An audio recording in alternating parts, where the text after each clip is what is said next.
Well, it's film marketing, and this week we're going to be talking about Oppenheimer, which is one of quite a few summer blockbusters that we're seeing coming out across the world this year. We've already had the Indiana Jones film, we've had Mission Impossible, and Oppenheimer, and funnily enough, it seems to have gone up against Barbie. And what's the hash together thing that everybody's calling it? Barbieheimer, is it, or There's something like that? Barbieheimer and there's Barbenheimer, depending on. I think Barbenheimer. that Barbenheimer is the one that seems to be more popular as a hashtag. Yeah, okay, but we are going to focus on Oppenheimer. We're not going to get sidetracked by Barbie. So let's have a look at the trailer.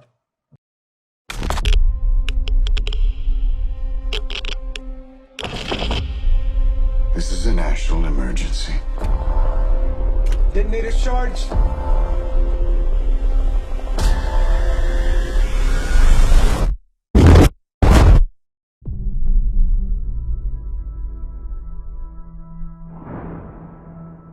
We're in a race against the Nazis. And I know what it means if the Nazis have a bomb. We have a 12-month head start. 18. How could you possibly know that? We've got one hope. All America's industrial might and scientific innovation connected here. Secret laboratory. Keep everyone there until it's done.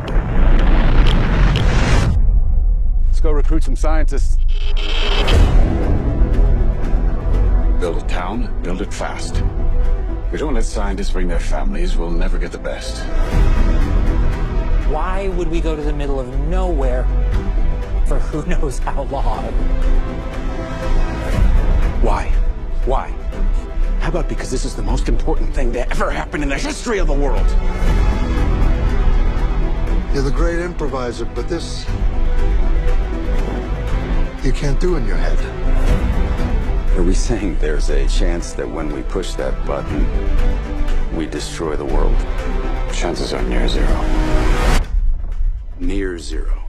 What do you want for theory alone? Zero would be nice.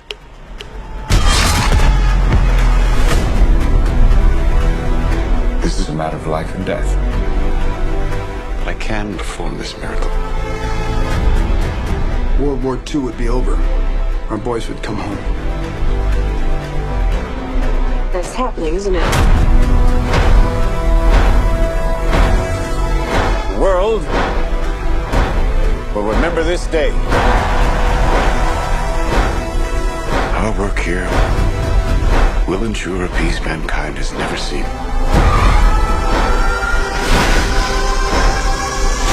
Until somebody builds a bigger one. You are the man who gave them the power to destroy themselves. And the world is not prepared. 8,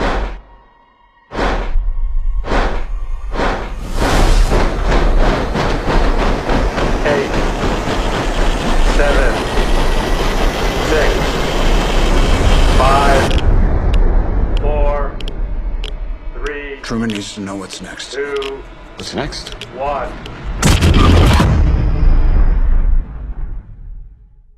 Wow, there's a lot of orange in this marketing. There's a lot of orange in the trailer. The explosion of, I imagine, of the atomic bomb. But there's a lot of orange and a lot of flames across a lot of the marketing, including the posters. Pascal, this is your choice of film. I don't think either of us have seen it, unless you've seen it in the last few days. I definitely haven't seen it. So, what drew you to Oppenheimer? So for me, it was twofold. I was thinking, the challenge of making a movie about certainly an event or the outcome of an event that we all know. It's like, going and see Titanic. I'm thinking, what would you want to go and see a film where you know for a fact that the ship's going to be hit by an ice cube, everybody dies pretty much? What would you want to go and see a film like this? And then what is interesting is back to, because history is important. And there are many ways in which history can be shared. You can read books, you can go to museums, and so on and so forth. And I think the timing is also very, very interesting because sadly, and interviews given by Christopher Nolan reveals that he's of our age group, so he's lived through the Cold War. He remembers certainly the one bit in the song from Sting, Russians, about, how can I save my little boy from Oppenheimer's deadly toy? But he himself wasn't completely au fait of this man, his story, his contribution. We all know vaguely the notion of the Manhattan Project. We all know vaguely the notion of the test and then what happened in Japan and so on. But we don't have the thread through. And therefore, this is Christopher Nolan's contribution, together with all the producers and actors, saying there was a moment in history that we must not forget, because more recently we're seeing a return to more extreme views. We're seeing, return to tension between countries that we believed were at peace. But how do you still make it something that people can say, this is entertaining, this is cinema, this is something that I want to go and see? And for me, it was just fascinating, because ultimately you could say this is far too dark and somber. I'll pass and go see something far more colorful and glitzy and go and see Barbie. But on the contrary, if anything, people have gone and see both of them. So I myself, at the time of recording, I'm going tomorrow to go and see Oppenheimer. Yeah, I mean, we will undoubtedly have to sit through this as well. And I'm a bit like you. It's a must-see film. I have to say, it's probably not top of my list. Mm-hmm. I think that the subject matter is disturbing to a certain extent. And again, we always have fond memories of the 80s, thinking back to the music that we liked and thinking back to Kelly Brook and Porky's and all that, and the happy memories we have of the 80s. But I also remember in the 80s being really quite scared from time to time. When you hear the air attack warning, you and your family must take cover, whatever it was. And, those protect and survive leaflets that got put through the door telling us how to create a nuclear shelter under the stairs and that sort of thing. So I do have memories of being a child and being scared of the potential of nuclear war. And I think that you're right. It is absolutely important that we embrace a film like this. Plus the fact that, of course, it's a film by Christopher Nolan, and we have reviewed a few Christopher Nolan films on the show over time. Tenet being one of them. I think he did Memento as well, didn't he? That's right. Yes. And we've covered that film, so we know that it's going to be a film that is worth seeing. We know the storytelling will be epic. I imagine there'll be a little bit of time shifting going on, because he never tells stories in a linear way, does he? But that's all part of the way that Christopher Nolan does things. So yeah, definitely want to see. But what about the marketing, Pascal? Okay, so announcements that work was underway was 2021-ish. But really, as an audience, people have been forgiven to forget that he was working on that. It was the teaser poster released in the summer of 2022, and I'll put it for you in the show notes. But it was quite an arresting, teaser poster. I mean, literally, the whole poster is just occupied by a cloud of smoke and dust, we assume, following the nuclear explosion, and it's got that orange, that kind of fire and brimstone ochre kind of feel, and there's a dark silhouette at the very, very bottom. We assume that to be of Oppenheimer. And you have, which I think is very interesting, so you've got Oppenheimer, which is quite a long surname, lots of letters to occupy. They announced back then, the date, will be the 21st of July 2023, but they put the date like stretched out.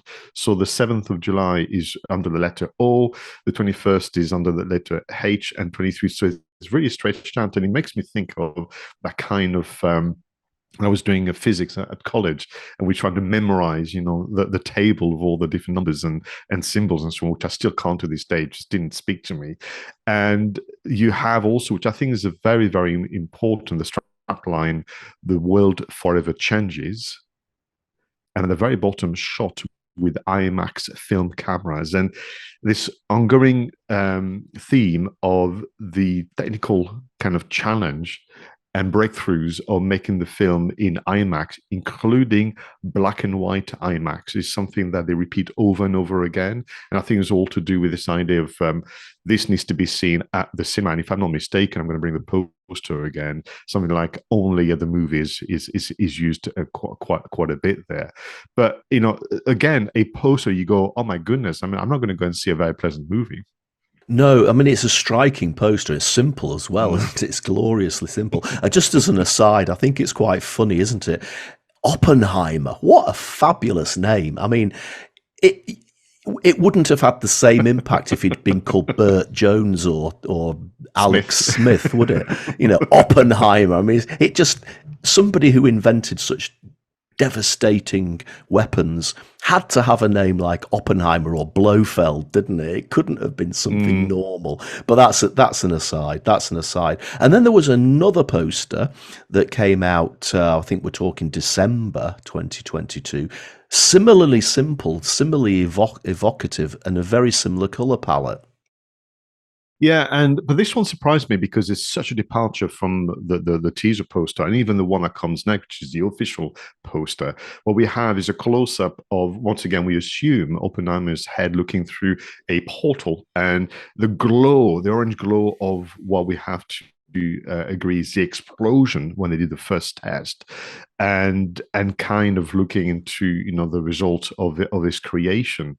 And for me, having now read just because I don't want any spoilers about the making of and the motivation of Chris Nolan and the others, it's back to this idea of a group of individuals who had to go through the anguish of the decision making to do something truly horrible before people worse than them, the Nazis at the time, and therefore having to just look in probably a mix of horror, but also, I'm guessing, some form of satisfaction that it has worked, after the first explosion.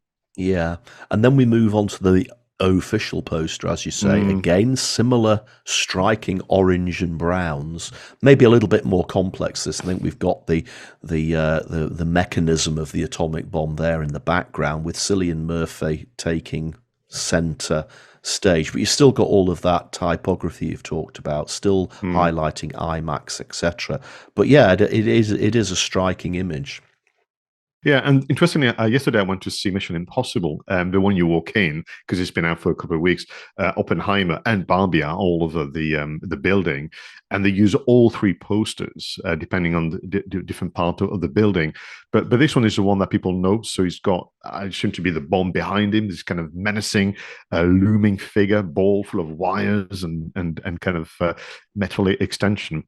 And what is very interesting is they use different shapes. So you've got the square stroke portrait one is dead center, but very smartly they've also used one where the montage of the bomb and Oppenheimer with Cillian Murphy is offset to the right to suit social media, sometimes offset to the left to suit text on the things. So back to it takes time and thinking to do marketing people.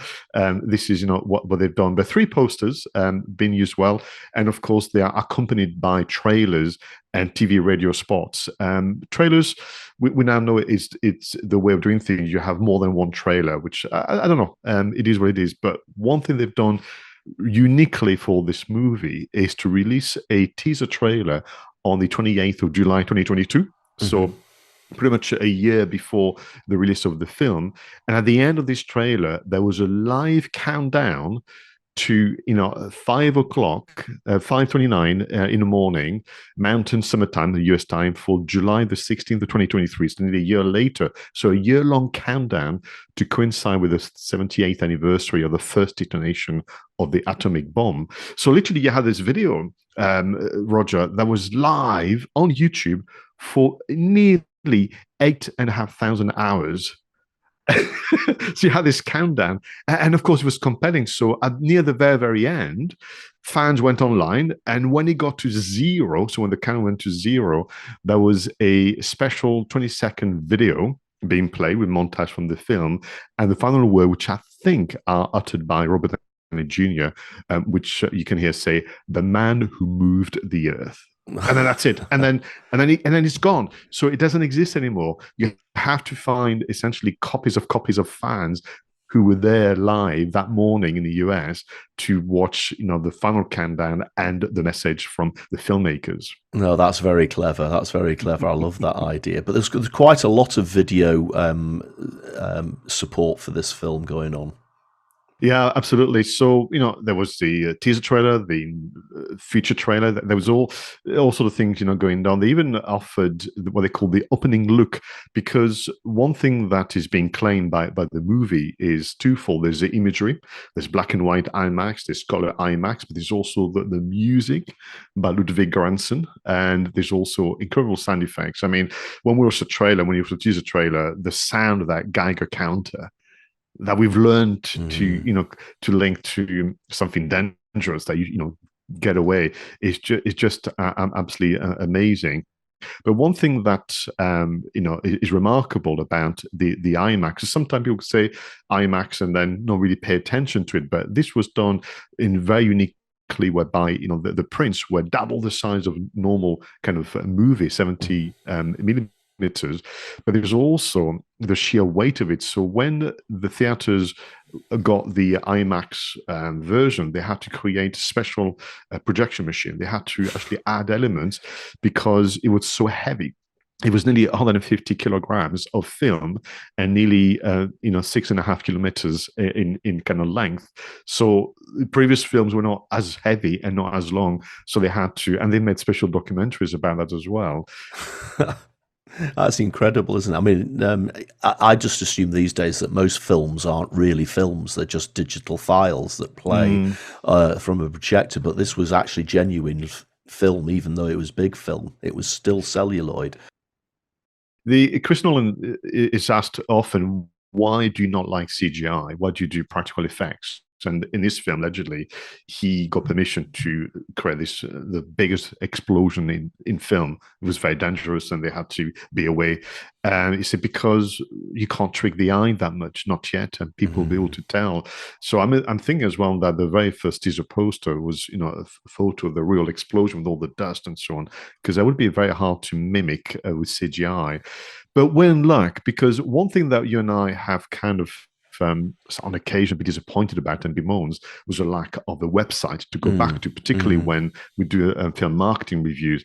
There is a website, and it is actually a very good website in terms of adding to the experience of the film. I don't know that you've had a chance to go to the website just yet, so I'm going to keep it short, not to spoil the surprise. So to begin with, it's by immersion. So you have the music in there. It still has that amber, orange, ochre, black color themes. You can essentially watch the trailers, of course, and look at the posters. But when you first go for the first visit, you have a very short animation, text only, that tells you about the legend of Prometheus.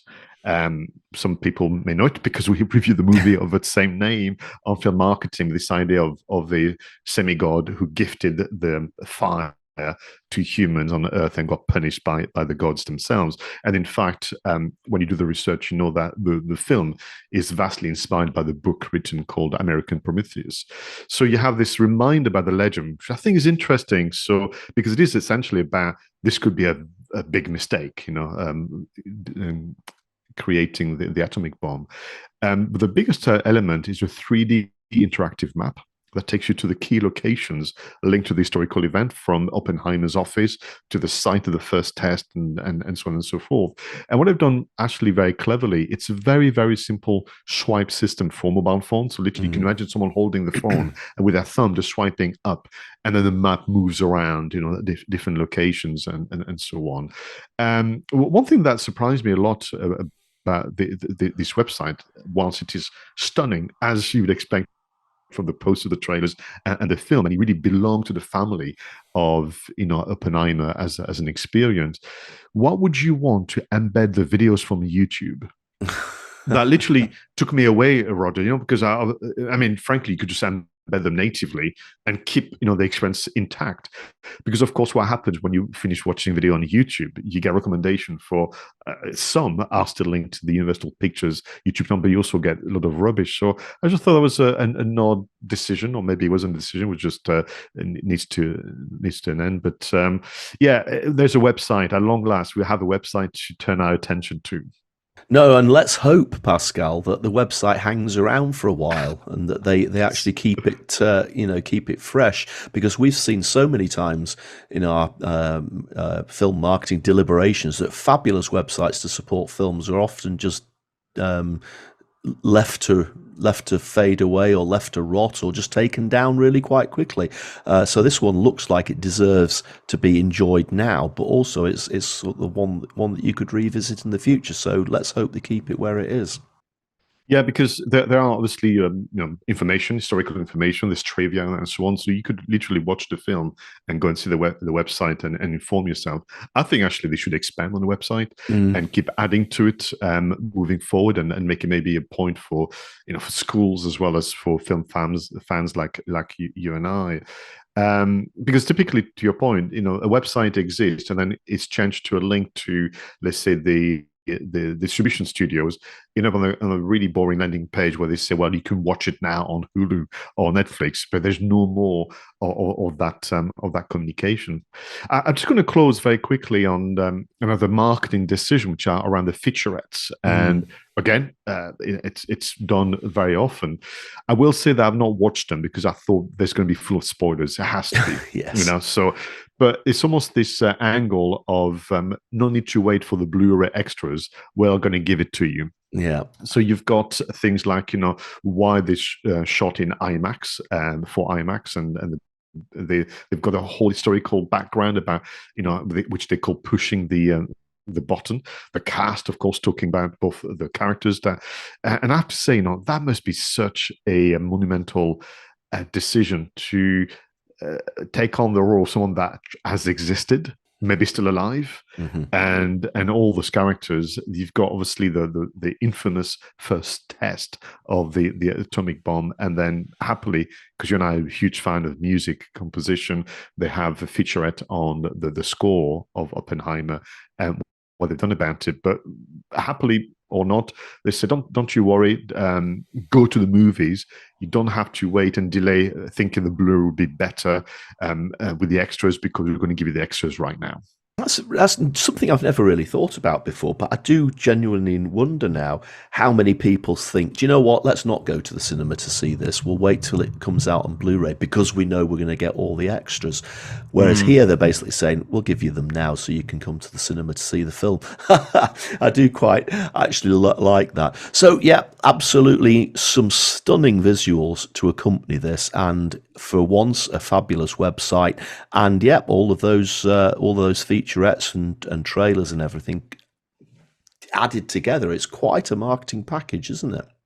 It is. And listen, what we do as film marketing, you and I give ourselves a brief. We stick to the marketing effort from the producers and distributors themselves.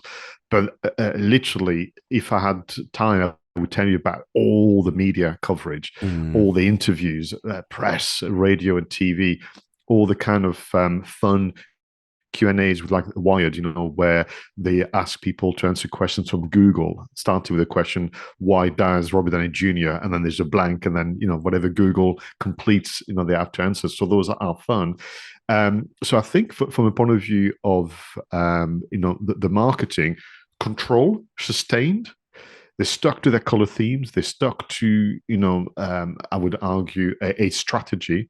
And then the rest is about the PR machine. And between those two, Barbenheimer or Barbieheimer, I couldn't care less. I think, what has been very interesting, however, is that the media has stopped competing, like bands or movies or location against each other.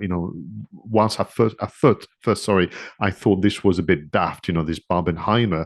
What this was telling us that there's a change in mood about, actually, it's about cinema. It's about going to the movies, and we should welcome the fact that people can still make movies, that they're still profitable, so we can see them years to come. So the message from TV, radio, and social media was more. It was not again, don't go and see Oppenheimer, go and see Barbie. They said go and see both of them. And to that point, Cillian Murphy was recorded on some TikTok video where he was saying to people, go and see both. Go and see my movie, and Oppenheimer, and go and see Barbie. It supported the movie industry. And at a time where I don't know where we are with the strike, for actors and writers, but audiences, let's do that. Let's go and see both if we can. I have to say, Pascal, I'm suspecting that Barbie might be a Blu-ray film for us, but I hope you enjoy Oppenheimer tomorrow, and I'm sure we'll enjoy it when we get round to going to see it. Well, everybody, thank you so much once again for tuning into Two Geeks and a Marketing Podcast. Hope you enjoyed all of the things that Pascal and I have been talking about this week. If you've got any questions or any comments on what we've talked about, get in touch with us. Get in touch with us on Twitter or X or whatever it's called this week. Talk to us on LinkedIn, leave a comment on the YouTube video, and we just love to hear your suggestions for future items of content we can talk about, marketing, tech and apps, and films that you'd like us to review. So until next time, please go out there and make sure that your marketing is done right. I was Roger Edwards and he was Pascal Fintoni.